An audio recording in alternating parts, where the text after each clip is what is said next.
안녕하세요. 저는 우리들 교회에서 선교국 행정을 담당하고 있는 이태준 목사입니다. 어, 지난 주일부터 이제 국내 TT 신청이 광고가 나갔습니다. 우리 선교국 사역자들이 2월달, 3월달 이 두 달간 전라도를 이렇게 막 누비면서 많은 교회 목사님들을 만나고 또 이렇게 장거리까지 열심히 다녔는데 저 역시도 이제 2월달, 3월달 두 달 동안은 참 전라도에 많이 갔었습니다. 이렇게 장거리 운전을 하면서도 나는 멀미가 없는 사람이구나라고 생각을 했는데 몇 주 전에 이제 예배국 목사님으로부터 이제 설교를 해야 된다고 말씀을 듣는 순간부터 계속 멀미 중에 있습니다. 지금 올라오기 전까지 저 자리에 앉아서도 계속 헛구역질을 하고 멀미를 했는데 멀미는 저 혼자 하고 우리 이 시간 같이 십자가를 묵상하면서 내 십자가를 어떻게 짊어질 건가에 대한 은혜를 같이 나누었으면 좋겠습니다. 자기 십자가를 지기 위해서 첫 번째는 내 인생은 소망이 없었음을 먼저 기억해야 합니다. 우리 44절 말씀, 23장 44절 말씀을 한 목소리로 함께 읽겠습니다. 때가 제6시쯤 되어 해가 빛을 잃고 온 땅에 어둠이 임하여 제9시까지 계속하며 제6시와 9시는 이제 유대인들의 시간대입니다. 우리나라 시간으로 말하면 6시간을 더해서 이제 정오부터 오후 3시까지 절대로 어두워질 수 없는 시간에 이제 어둠이 찾아왔다라고 그렇게 기록을 하고 있고요. 이와 관련돼서 병행복문인 마태복음 27장과 마가복음 15장에서도 똑같이 이야기를 하는데 제가 읽어드리면 마태복음에서는 제6시로부터 온 땅에 어둠이 임하여 제9시까지 계속되더니 마가복음에서는 제6시가 되매 온 땅에 어둠이 임하여 제9시까지 계속되더니 이제 비슷하게 그려져 있죠. 자, 그 예수님의 십자가 사건 이전에 이렇게 온 땅에 어둠이 임했던 사건이 한 번 더 있었는데요. 그것은 다름 아니라 출애굽기 10장에 바로 9번째 재앙. 우리 이스라엘 백성들이 애굽에서 이제 출애굽할 때에 10가지 재앙 중에 9번째 재앙이 바로 흑암의 재앙이었습니다. 제가 그 본문도 읽어드리면 여호와께서 모세에게 이르시되 하늘을 향하여 내 손을 내밀어 애굽 땅 위에 흑암이 있게 하라. 곧 더듬을 만한 흑암이더라. 이렇게 말씀하고 있습니다. 더듬을 만한 흑암이라는 것은 정말로 한 치 앞도 보이지 않는 손으로 더듬어야 알 수 있는 그런 흑암을 가리켜 이야기합니다. 이 9번째 재앙 다음에 있는 10번째 재앙은 어떤 재앙인지 아시나요? 장자의 죽음이죠. 애굽의 온 땅에 있는 첫 번째 장자가 다 죽었다라고 말합니다. 사람만 죽은 것이 아니라 동물의 첫 번째 새끼도 다 죽었다라고 이야기를 하죠. 그래서 그 애굽 전체에 이제 곡소리가 들릴 때 이스라엘 백성들은 양을 잡고 그 양의 피를 문설주에 바름으로 말미암아 구원을 얻었습니다. 이 이야기는 바로 무엇이냐면 온 땅에 흑암이 임하고 그 다음에 양을 잡은 후에 그 양의 피를 문설주에 바를 때 이스라엘 백성들에게 구원이 임했다는 것. 예수님의 십자가 사건은 바로 이 이스라엘 백성들의 구원을 위해서 죽은 양을 상징하기도 합니다. 그리고 온 땅에 이 흑암이 임했던 9번째 재앙이 바로 오늘 등장하는 23장 44절에 있는 온 땅에 어둠이 임하여라는 것을 의미하기도 합니다. 자, 그런데 이 누가복음은 마태복음과 마가복음과는 조금 다르게 기록이 되어져 있습니다. 그것은 다름이 아니라 마태복음과 마감에서는 그냥 온 땅에 어둠이 임했다라고만 이야기를 하는데 누가복음에서는 그것만 이야기하는 것이 아니라 해가 빛을 잃었다라고도 표현을 하고 있지요. 왜 구태여 해가 빛을 잃었다라는 이야기를 누가복음은 이렇게 쓰고 있을까요? 그것은 다름이 아니라 온 땅에 소망이 없어졌음을 의미합니다. 여러분, 해가 빛을 잃은 것 같은 그 소망이 없어졌다라는 이 마음이 여러분들은 어떻게 다가오시나요? 혹시 여러분 가운데서도 내 미래가 어떻게 될지, 내 가정이 앞으로 어떻게 될지, 내 자녀나 내 배우자가 어떻게 될지 소망이 보이지 않는 분들이 여기 계신가요? 혹시 지금도 소망이 없는 삶을 살고 계시는 분들이 계신가요? 저 역시도 소망이 없는 인생이었습니다. 저는 고등학교 2학년 때 예수님을 처음 믿었습니다. 그리고 고3이 되어자마자 신학대에 가기로 결심을 했습니다. 한 6개월 만에 그러니까 신학대회 가기로 이제 결심을 한 거죠. 여러분, 제가 뭘 알고 있는 게 있었을까요? 어느 정도로 몰랐냐면은 이제 수능 시험을 고3 때 보고 나서 이제 원서를 쓰는데 봤더니 제가 세례를 안 받았더라고요. 근데 세례를 안 받으면 신학대에 원서를 못 쓰잖아요. 그래서 이제 목사님을 찾아가서 저 세례 받아야 된다고 막 그랬더니 담임 목사님이 이 기록지를 이렇게 막 보시더니 야 태준아 너는 학습도 안 받았다 그렇게 말씀하시는 거예요. 정말 몰랐습니다. 학습과 세례를 받아야만 하는지. 그래서 제가 그 당시 저희 담당하셨던 전도사님에게 여쭤봤더니 왜 제가 학습과 세례를 안 받았냐고. 그랬더니 전도사님 말씀도 너무 기가 막힌 게 까먹었다고. 그래서 정말로 목사님께 사정해갖고 저 세례 받아야 신학대학교 갈 수 있다고. 그러니까 목사님께서 정말로 불쌍히 여겨주셨는지 세례를 주시고 원서 써라. 그래서 그렇게 세례를 받고 신학대에 들어갈 수 있었습니다. 들어가서 봤더니 정말로 우리 대한민국에 있는 날곡이 있는 모든 학생들이 거기다 와 있는 것 같아요. 다들 보니까 못하는 것이 없어 보이더라고요. 근데 그 반대로 저는 정말로 아무것도 모른 채 신학대학교에 갔으니 얼마나 제가 할 수 있는 게 없었겠어요. 할 수 있는 게 있었겠어요. 아무것도 없었습니다. 그러니까 이제 그 다음부터 뭘 해야 되냐면은 열심히 노력하는 것밖에 없었습니다. 정말로 최선을 노력해서 이렇게 공부하고 또 사역도 열심히 하고 이렇게 하다 보니까 웬걸요 조금씩 인정받기 시작했습니다. 그런데 중요한 것은 정말로 그것이 하나님의 영광인 줄 알았던 거예요. 내가 최선을 다하는 것이, 내가 열심을 다하는 것이, 잠을 줄이고 뭘 하는 것이 모두 다 하나님의 영광인 줄 알았는데 그것이 하나님의 영광이 아니라 정말로 저의 낮은 자존감을 세우기 위해서, 인정받기 위해서 최선을 다한 노력이었다라는 것을 사실은 우리들 교회에 와서 알게 되었습니다. 저는 저의 자존감이 이렇게 낮은 사람인지 몰랐습니다. 그러다 보니 신학대에 가서도 하나님을 본 것이 아니라 누구를 바라보면은 옆에 있는 친구들을 바라보고 나의 부족함만 찾고 그리고 내 저 친구에 의해서 무엇으로 이길 것인가를 계속 연구했던 것 같아요. 그러니 저의 자존감이 얼마나 낮았는지 지금까지도 모르고 있다가 우리들 교회에 와서 양육을 받으면서 한 권사님께서 왜 열심을 다했냐 알고 봤더니 그 모든 과정들이 하나님의 영광이 아니라 제가 돋보이고자, 제가 인정받고자 했던 그런 모든 노력들이었습니다. 근데 이것을 하나님의 영광으로 알고 있었으니 정말로 저도 속고 남도 속고 모두를 속이고 있는 그런 저였습니다. 그런데 이렇게 열심을 다했는데 근데 문제는 이제 그 한 2년 전이죠. 2년 전에 저희 가정에 큰 사건이 찾아온다라는 것입니다. 저 그 당시 이제 6학년 저희 딸이 2학기 때가 되자마자 이제 집 안에서 이상한 이야기를 하는 거예요. 아빠인 저로서는 도저히 이해할 수 없는 말들을 하기 시작하더니 점점 아이가 폭력적으로 바뀌고, 근데 집안에서는 폭력적이었던 그 아이가 밖에 나가서는 사람들이 무섭다고 피해 다니기 시작했습니다. 화장실 한켠에 숨어 있고 교실에 들어가면 친구들이 무섭다 그래서 복도를 배회하기 시작했습니다. 교장실에도 들어가 있다가 교장 선생님한테 전화도 받고 뭐 교무실에 들어가 있고 아무도 없는 과학실에 숨어 있고 미술실에 숨어 있고 이랬던 아이가 집에 오면은 또 폭력적으로 돌변해서 저희들에게 험한 말을 쏟아붓고 욕설을 하고 정말로 이해할 수 없는 일이었습니다. 나중에 이제 병원에서 검사를 받아봤더니 불안장애, ADHD, 뭐 대인기피, 망상장애 이렇게 이야기를 들었습니다. 근데 사실은 저는 그때만 해도 소망이 없다라는 생각은 안 했어요. 왜냐하면 일찍 발견돼서 병원에 갔으니 금방 나을 거라고 생각을 했습니다. 정신과 약 먹고 금방 낫겠지 이렇게 생각을 했는데 시간이 지나가면 지나갈수록 아이의 그 폭력적인 모습은 점점 더 심해져 갔고 저희 가정은 점점 더 힘들어지기 시작했습니다.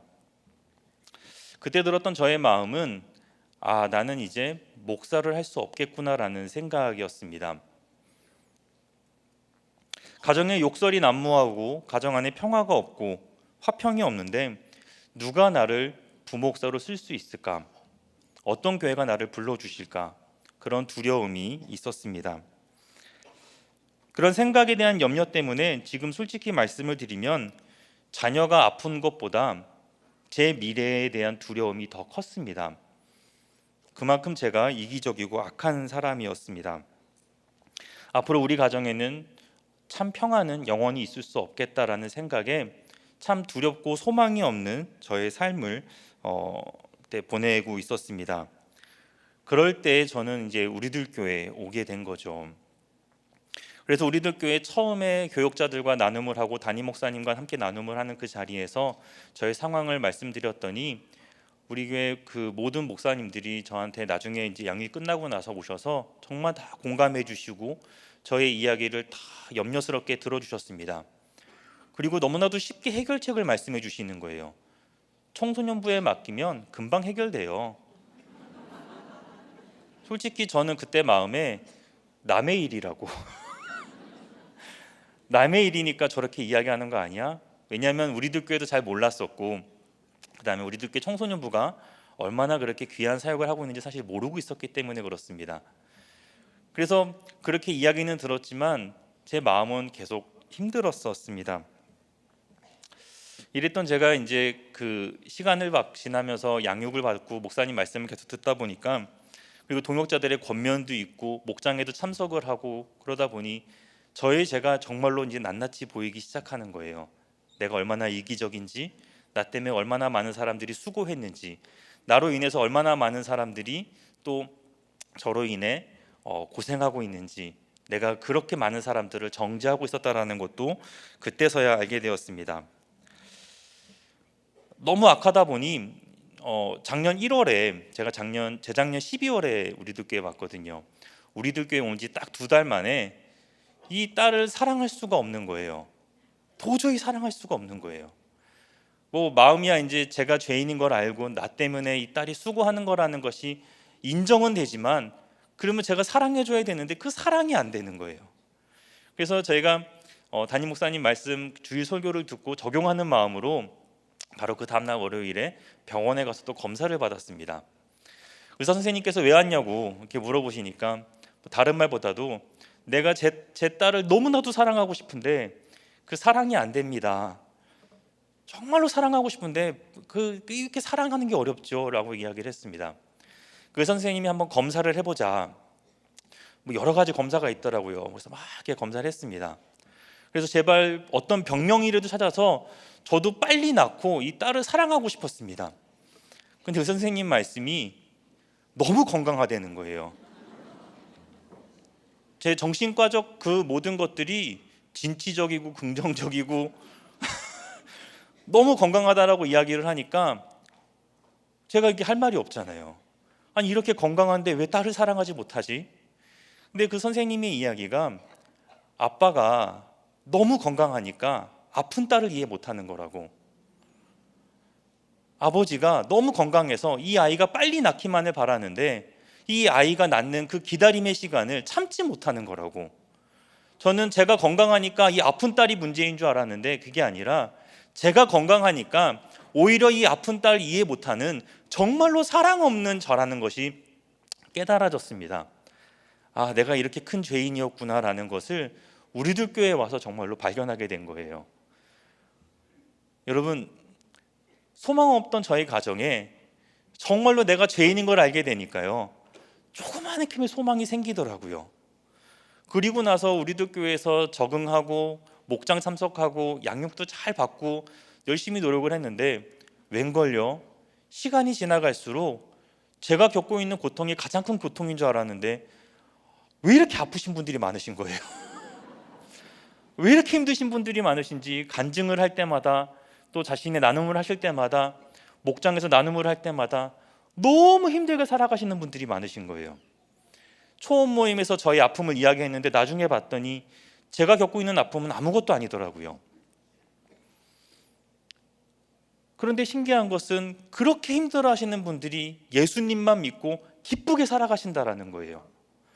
제가 그때 정말로 크게 깨달았던 것은 딴 것이 아니라 내가 진짜 힘든 것은 아이가 아파서 가정에 문제가 있어서 힘들었던 것이 아니라는 사실을 정말로 알게 되었습니다. 여러분 혹시라도 내 가정의 경제적인 문제, 자녀의 문제, 배우자의 문제, 여러 가지 내 주변 상황들 때문에 힘들다고 생각하시나요? 여러분 아니더라고요. 예수가 내 삶에 없기 때문에 힘들더라고요. 저는 늦게 고등학교 때 예수님을 믿고 신학대에 가서 열심을 다했더니 조금씩 인정도 받고 칭찬도 받고 좋은 학생으로, 좋은 교역자로 또 이렇게 칭찬도 받았습니다. 그러니까 삶의 문제가 찾아오면 그 예수님을 찾는 게 아니라, 부활의 예수를 다 믿고 있지만 그 예수를 찾는 게 아니라 내가 좀 더 노력해서 이 문제를 해결해야지라고 생각했었습니다. 그러고 보았더니 제 인생에 사실은 부활의 예수가 필요가 없었더라고요. 제 인생에 예수님이 소망 되셔야 되는데 그 소망 되신 예수님이 제 인생에 필요가 없었습니다. 왜냐고요? 노력하면 되니까요. 노력하면 어느 정도 인정을 받으니까요. 그런데 딸의 문제 앞에서는 저의 그 어떤 노력도 필요가 없었습니다. 도저히 해결할 수 없는 그 문제 앞에 서니까요, 저는 정말로 소망 없는 자였고, 그때서야 깨달아지는 것이 내가 지금까지 예수님을 믿으면서 예수님 없이 살았구나라는 것을 알게 되었습니다. 여러분들은 어떠신가요? 지금 무엇 때문에 힘들어하시고 고통 중에 계신가요? 여러분 마음 가운데 예수님이 계신가요? 여러분, 우리는 삶의 문제를 통해 소망을 잃어버리는 것이 아닙니다. 우리 삶에 예수가 없을 때 소망을 잃어버린다라는 사실을 먼저 기억해 주시기 바랍니다. 우리 가정에 소망이 없는 것은 배우자, 또 자녀, 물질의 고난 때문에 우리 가정에 소망이 없는 것이 아니라 우리를 구원하신 그 예수님이 우리 가정에 필요가 없기 때문에, 어쩌면 우리 가정의 주인이 되어주시지 않기 때문에 여러분 혹시라도 소망이 없는 것은 아닐까요? 그렇게 우리에게는 예수가 필요합니다. 이 나라 이 민족은 과연 어떨까요? 옳고 그름으로 다투고 그다음에 진영 논리로 남과 북, 동과 서가 나뉘어 싸움을 하고 있습니다. 한 사람의 문제, 여러 사람의 문제 때문에 이 나라가 힘들어진 것 같나요? 경제적인 어려움 때문에 이 나라가 소망을 잃었나요? 아니에요. 예수님이 이 나라의 소망 되십니다. 예수님의 십자가, 그 부활의 예수가 이 나라 이 민족 가운데 소망이 되어 주십니다. 대중적으로 인기가 많은 사람이 지도자가 된다 그래서 이 나라에 소망이 생기는 것이 결코 아닙니다. 오직 예수님만이 소망이십니다. 그래서 예수님이 기뻐하시는 법을 만들어야 되고, 예수님이 기뻐하시는 그 법을 우리가 지켜나가야만 하는 것입니다. 우리가 할 수만 있다면 이 나라 이 민족을 위해서 최선을 다해 주님이 기뻐하시는 일들을 해나가야만 하는 것입니다. 여러분, 이 사실을 꼭 기억하시고 참 소망이 오직 예수에게 있다는 사실을 기억해 주시기 바랍니다. 적용 질문입니다. 예수님을 만나기 전 나에게 소망이 없었음을 인정하십니까? 현재 나의 모든 소망은 예수님께 있음을 믿고 계십니까? 부활의 예수님이 내 인생에 꼭 필요하다라는 것을 믿으시나요? 자기 십자가를 지기 위해서는 두 번째로 하나님의 영광을 바라보며 기도해야 됩니다. 우리 45절 말씀 함께 읽겠습니다. 45절입니다. 성소의 휘장이 한가운데가 찢어지더라. 아멘. 휘장은 여기서 성소와 지성소를 구분짓는 역할을 합니다. 성소와 지성소를 구분짓는다라는 것은 하나님의 임재와 영광을 상징하는 지성소와 사람이 들어갈 수 있는 성소를 이렇게 구분짓는 거죠. 이 성소와 지성소를 구분짓기 위해서는 결국은 얼마만큼의 그 두꺼운 휘장이 필요했냐면 실을 많이 꼬아서 손바닥보다 더 두꺼웠다고 합니다. 그 두께가요. 그러니 이것은 사람이 물리적으로 찢을 수 있는 것이 결코 아닙니다. 그리고 이것은 물리적으로 찢을 수 없는 것뿐만이 아니라 영적으로도 거룩한 하나님의 처소와 사람이 살아가는 이 땅이 합쳐질 수가 있을까요? 없죠. 그렇게 영적으로도 사실은 찢어지면 안 되는 거예요. 그런데요, 그 휘장이 찢어졌다라고 성경은 말씀합니다. 이는 분명 사람이 아닌 하나님이 찢으신 겁니다. 그래서 하나님께로 어떠한 방해 없이 우리는 나아갈 수 있게 되었다라고 합니다. 히브리서 10장 19절에서 20절의 말씀을 보시면, 그러므로 형제들아 우리가 예수의 피를 힘입어 성소에 들어갈 담력을 얻었나니 그 길은 우리를 위하여 휘장 가운데로 열어놓으신 새로운 살 길이요 휘장은 곧 그의 육체니라. 휘장을 그 예수님의 육체라고 히브리서는 말씀하고 있습니다. 예수님의 육체가 십자가에서 찢어지심으로 우리가 그 거룩한 곳 지성소에 들어갈 수 있게 되었습니다.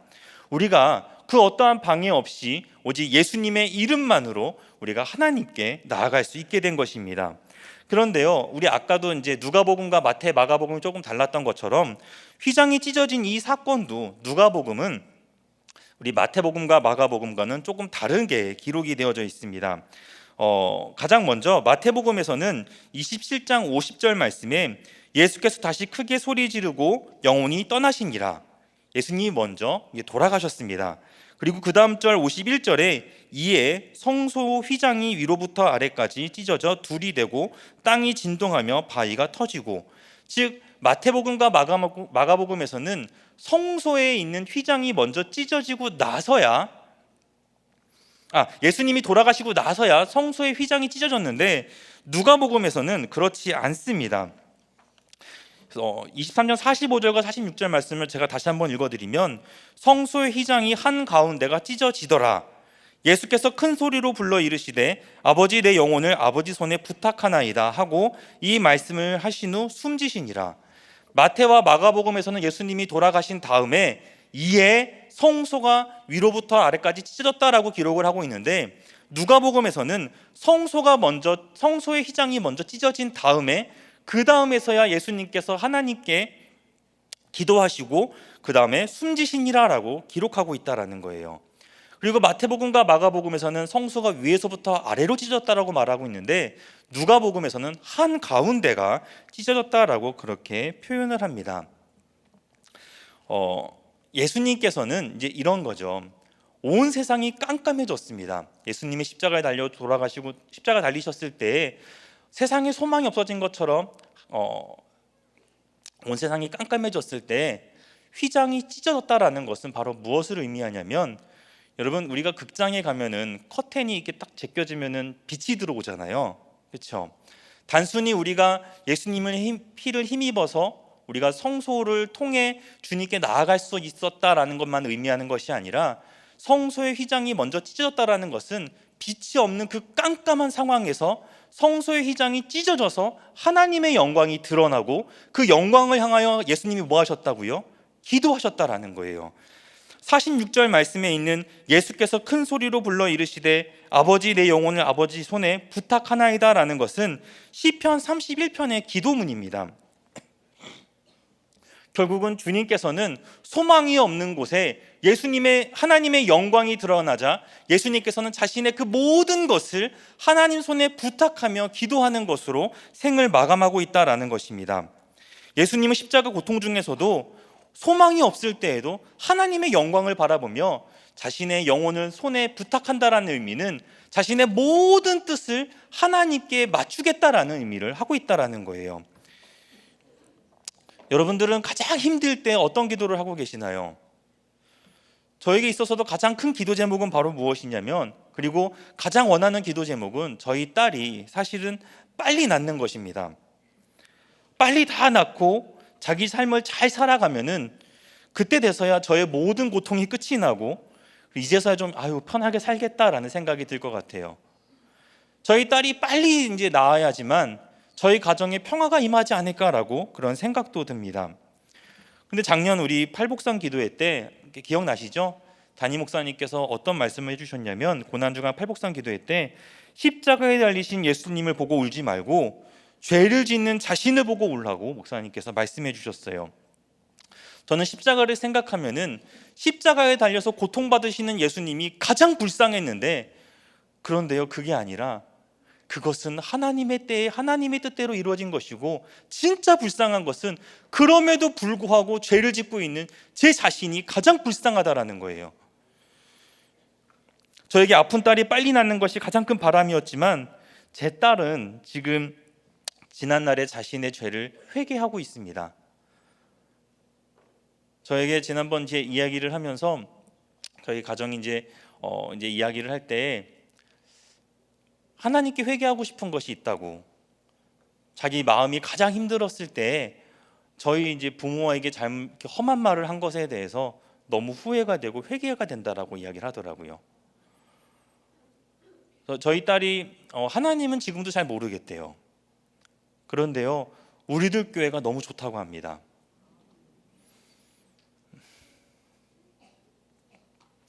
저는 이 아픈 딸이 낫기만을 바랬는데 아니요, 이거는요 기복 중의 기복이더라고요.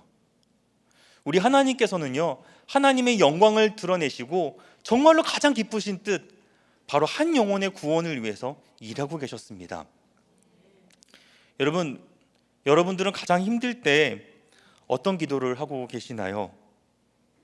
예수님은 십자가에서 그 고통 중에서도 하나님의 영광을 바라보시면서 내가 힘듭니다라고 기도하신 것이 아니라 하나님의 손에 내 모든 것을, 내 영혼을 부탁드립니다라고 그렇게 기도하십니다.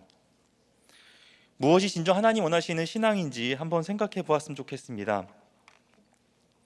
저희 가정은 아픈 딸을 통해서 저의 죄도 발견하게 되었고, 그리고 함께 기도하게 되었습니다. 거룩을 향해 서로 노력하려고 대화도 많이 하려고 합니다. 빨리 낫는 것이 그것만이 기복인 줄 모르고 살았던 저는 고통 중에 찾아오신 예수님의 은혜를 정말로 기억하지 못했거든요. 근데 가장 힘들 때 우리 하나님, 우리 예수님께서는 저희 가정에 진짜 회개해야 되는 것, 진짜 구원받아야 되는 것, 인생의 가장 존귀한 가치가 무엇인지 먼저 알려주셨습니다. 십자가의 고통 중에도 하나님의 영광을 바라보시면서 하나님의 뜻을 구했던 예수님과 같이 우리 모두 다가 고통 중에, 고난 중에, 힘든 중에서도 내 고통에만 몰입하는 것이 아니라 그 안에 계신 하나님의 영광을 바라보시기를 주님의 이름으로 축복합니다. 적용 질문입니다. 나에게 가장 큰 염려는 무엇인가요? 해결을 위해 살고 있나요? 해석을 하며 살고 있나요? 하나님께 소망을 두며 하나님 뜻을 위해 기도하셨나요? 십자가를 지려면 그 세 번째는 십자가의 죽음을 통해 구원이 전해지는 것을 믿어야 합니다. 예수님의 십자가의 죽음을 바라봤던 사람은 총 세 분류의 사람입니다. 먼저 47절 말씀 함께 읽겠습니다. 47절입니다. 백부장이 그 된 일을 보고 하나님께 영광을 돌려 이르되 이 사람은 정령 의인이었도다 하고, 첫 번째 분류는 바로 로마 백부장입니다. 이방인입니다. 이 백부장은 단순한 로마 군인이 아니라 사형 집행관이었습니다. 즉 예수님이 십자가에 달리셨을 때 그 이전부터, 그 처음부터 마지막 예수님이 숨지시는 그 순간까지 처음부터 끝까지 예수님의 돌아가심을 가까이서 지켜보고 집행했던 사람입니다. 그런데 그 되어져가는 모든 것을 보고 이 이방인이 뭐라고 고백을 하냐면 하나님께 영광을 돌려 이르되 이 사람은 정녕 의인이었다라고 그렇게 고백을 하죠. 예수님의 십자가를 바라본 이 이방인의 입술을 통해서 정말로 하나님이, 우리 예수님이 의인이었다라는 간증이 나오고 있습니다. 두 번째 분류의 사람은 48절 말씀입니다. 우리 함께 읽겠습니다. 48절. 이를 구경하러 모인 무리도 그 된 일을 보고 다 가슴을 치며 돌아가고, 구경하기 위해 모인 무리들은 바로 예수님이 예루살렘에 입성할 때 옷을 깔고 그다음에 호산나를 외쳤던 사람들입니다. 근데 이 사람들이 예수님에 대해서 화가 난 나머지 바라바를 풀어주라 그러고 십자가에 못 박으라고 외쳤던 그 무리들입니다. 그리고 그 무리들이 예수님이 십자가 지는 모습, 죽는 모습을 끝까지 지켜본 것입니다. 그런데 이 사람들이 뭐라고 이야기하냐면 다 가슴을 치며 돌아갔다라고 하죠. 되어져가는 그 모든 것을 봤더니 아마 그들 가운데, 자기의 마음 가운데 후회가 남았던 것입니다. 아, 내가 잘못했구나. 이 사람들이 지금 당장은 회개하는 모습을 보이진 않지만 결국은 후회하며 돌아갔습니다. 그런데 여러분, 결국 이 무리들이 나중에 베드로가 설교하고 예루살렘 교회가 부흥했을 때 그 성도들이 됩니다. 예수님의 십자가를 바라본 사람들은 결국은 구원을 받고 교회의 성도들이 되었다라는 것입니다. 세 번째 분류의 사람들은 예수님을 예전부터 알던 사람들이죠. 우리 49절 말씀 함께 읽겠습니다. 예수를 아는 자들과 갈릴리로부터 따라온 여자들도 다 멀리 서서 이 일을 보니라. 이 여인들은 처음부터 예수님과 함께 했던 여인들입니다. 막달라 마리아도 있었을 것이고 당연히 예수님의 어머니 마리아도 있었습니다. 이 세 번째 분류의 사람들은 한 번도 예수님을 떠나지 않고 멀리서 십자가를 지켜본 사람들입니다. 가까이는 갈 수 없었지만 멀리서 지켜봤던 이 여인들의 마음, 그 다음에 그 사람들의 마음은 어떠했을까요? 아니, 다 떠나서 예수님의 그 육신의 어머니 그 마리아의 마음은 어땠을까요? 누가복음 2장 34절 35절 말씀해 보시면 시므온이 예수님의 어머니 마리아에게 예언한 내용이 있습니다. 시몬이 그들에게 축복하고 그의 어머니 마리아에게 말하여 이르되 보라, 이는 이스라엘 중 많은 사람을 패하거나 흥하게 하며 비방을 받는 표적이 되기 위하여 세움을 받았고 또 칼이 내 마음을 찌르듯 하리니 이는 여러 사람의 마음의 생각을 드러내려 함이니라 하더라. 칼이 내 마음을 찌르듯 하리니, 아마 예수님의 어머니 그 마리아는 지금 되어져 가는 일들을 보고서 아마 자신의 마음이 찢겨지는 아픔을 경험하고 계실 것입니다. 그 어떤 어머니가 자신의 아들의 죽음을 보고 그냥 이렇게 있는 사람이 어디 있겠어요. 누구보다도 가슴 아파하고 마음이 찢어짐을 경험했을 것입니다. 왜 예수님께서는 예수님의 어머니 마리아는 예수님께 가까이 나아가지 못했을까요? 가서 말려야 되는 거 아닌가요? 근데 이 어머니 마리아는 아마도 이 십자가의 죽음이 꼭 있어야 될 일이기에, 모든 사람의 구원에 꼭 있어야 될 일이기에 참는 것, 아니 버텼던 것 아닐까요? 여러분, 예수님의 십자가는 구원입니다. 그렇게 이 어머니도 그리고 함께 있던 사람들도 멀리서 지켜보며 버틸 수밖에 없었습니다. 세 분류의 사람들은 결국은 예수님을 바라보고 백부장이나 모인 무리들이나 처음부터 가까이 했던 사람들이나 예수님의 십자가의 죽음을 보고 후에는 다 예수님을 믿고 하나님께 나아가는 사람들이 됩니다. 이제는 저와 여러분 역시 예수님의 십자가를 보고 구원을 받았다면 이제는 그 십자가를 전하는 사람이 되어야만 합니다. 그런 사람들이 되시기를, 그런 성도들이 되시기를 주님의 이름으로 소망합니다. 이번 주일은 전도 축제 주일이죠.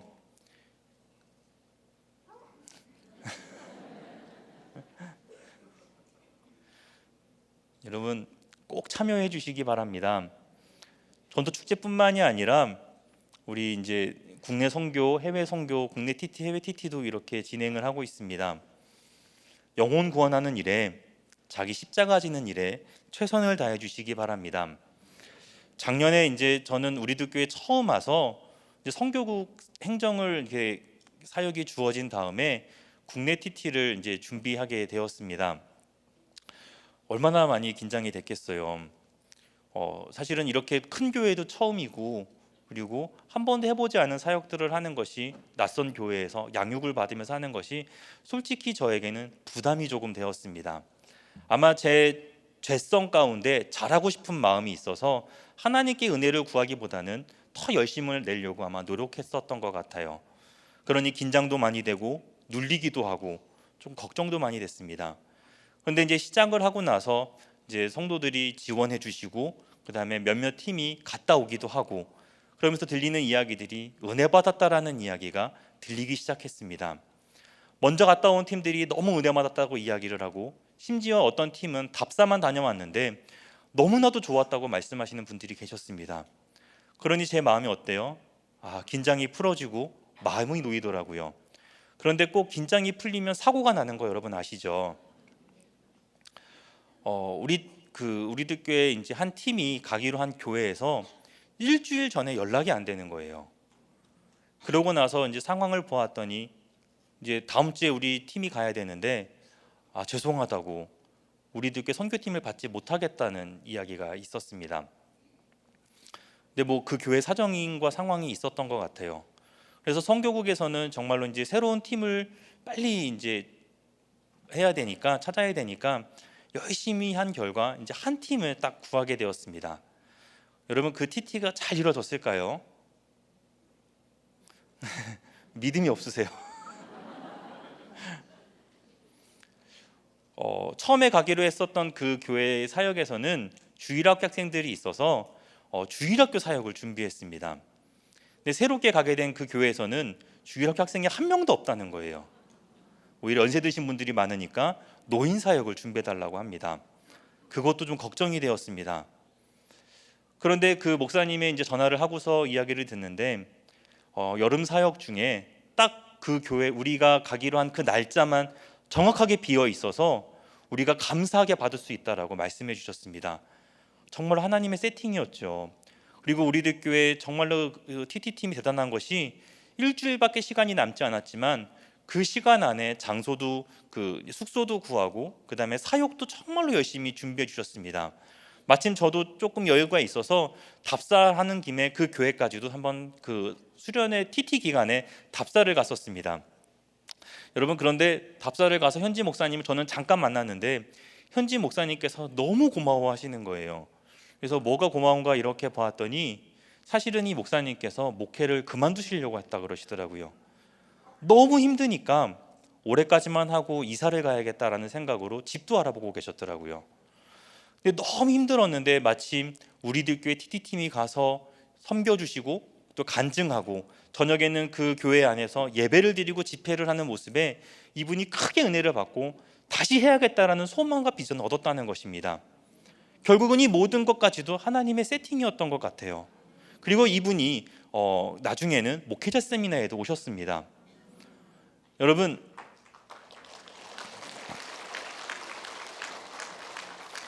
예수님이 십자가 지심으로 구원을 이루셨고 저와 여러분은 십자가를 지는 마음으로 예수님의 십자가를 전해야만 합니다. 올해 TT도 분명 아마 부담스러우시죠. 어쩌면은 내 직장을 잠깐 쉬고 그 다음에 내 사업장도 잠깐 내려놓고 학업과 내가 잡아놨던 스케줄을 잠깐 내려놓고 이렇게 TT에 참여하는 것이 결코 쉬운 일은 아닐 거라고 생각이 됩니다. 여러분, 그런데 그 잠시 지신 십자가가 결국은 한 목회자를 살리고 한 개인과 가정을 살리고 한 교회를 살릴 수 있다는 사실을 먼저 믿어주시기 바랍니다. 여러분이 돕는 한 교회를 통해 하나님은 예수님의 십자가를 세워주시고 구원의 은혜와 역사를 이루어 가십니다. 적용 질문입니다. 내가 구원받은 증거는 무엇인가요? 예수님의 십자가 죽음과 부활을 전하고 계신가요? 이번 주일 전도축제, 그다음에 여름 띵크트립에 참여하고 계신가요? 말씀을 맺겠습니다. 우리는 십자가에 달리신 예수님을 보며 슬퍼하는 것이 아니라 오늘도 죄를 짓고 살아가는 우리의 연약함을 기억하며 울어야 합니다. 예수님의 십자가는 하나님의 뜻이며 저와 여러분을 구원으로 인도하는 유일한 길입니다. 그리고 저와 여러분 모두 예수님의 십자가와 같이 자기 십자가를 지고 예수를 따라야 합니다. 이를 위해서 첫 번째는 예수님을 만나기 전에 우리의 인생에 소망이 없었음을 기억해야 합니다. 두 번째로 예수님은 십자가 고통 중에도 하나님의 영광을 바라보며 하나님의 뜻을 구했다는 것을 꼭 기억해 주십시오. 그리고 마지막 세 번째로는 예수님의 십자가 죽음을 통해 우리가 구원을 받은 것처럼 우리에게 십자가를 전해야 하는 사명이 있음을 기억해 주시기 바랍니다. 제가 기도하겠습니다. 하나님, 제 마음이 너무 완악하여 저는 모두를 힘들게 하는 죄인입니다. 의인의 탈을 쓰고 남도 속이고 나도 속으며 지금까지 살아왔습니다. 하나님의 은혜로 사랑하는 딸이 아프고 나서야 나의 죄와 무능을 깨닫고 주님의 십자가 앞에 설 수 있었습니다. 하나님, 저는 예수님의 십자가 그리고 그 죽으심과 부활이 필요합니다. 저에게 산 소망이신 예수님이 제 인생에 필요합니다. 저를 불쌍히 여겨 주시옵소서. 십자가 위에서 영광이 하나님을 바라보며 하나님의 뜻을 구하신 예수님처럼 우리의 모든 삶이 하나님의 뜻 안에서 살게 하여 주시옵소서. 소망 없는 죄인이 십자가의 은혜로 소망을 얻었으니 우리의 남은 사명이 예수님의 십자가를 전하는 데 사용하여 주시옵소서. 이 땅의 모든 가정과 교회, 이 나라와 이 민족 또한 예수님이 없으며 소망이 없음을 기억하고 우리들 교회를 통하여서 이 시간 예배드리는 모든 성도님들 한 분 한 분을 통해 주님의 참 소망이 전해지게 하여 주시옵소서. 우리 주 예수님의 이름으로 기도합니다. 아멘.